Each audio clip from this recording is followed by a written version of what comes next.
আমার শ্বশুর নাই।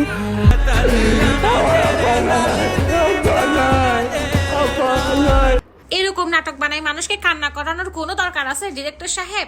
তোমরা যারা দেখো নাই এখনো লাস্ট পর্বটা, লাস্ট না এটা 49 নাম্বার পর্ব, 50-এ মনে হয় শেষ হবে। এই 49 নম্বর পর্বটা দেখে আবার কান্না চলে আসছে। তোমরাও যাও, কান্না করতে চলে যাও।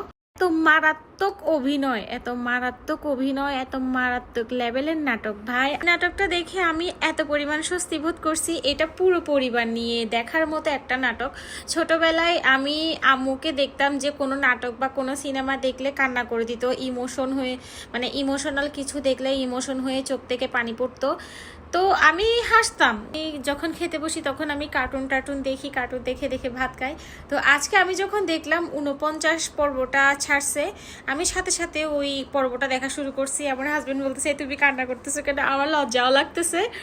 তো আমার মানে চোখের পানি আমি ধরে রাখতে পারতেছি না যে ও যখন ও বাবা, ফাহাদের বাবা যখন মানে এত কি পরিমাণ, যেমন কি আসলে সত্যি উনি মানে না ফেরার দেশে চলে যাচ্ছেন। তখন ফাহাদ ফেসবুকে পোস্টটা দেখছে তার বাবা নাই, কি এটা কোন লেভেলের অভিনয়, মানে যেভাবে কান্না করে উঠলো যেমন কি সত্যি তার বাবা না ফেরার দেশে চলে গেছে।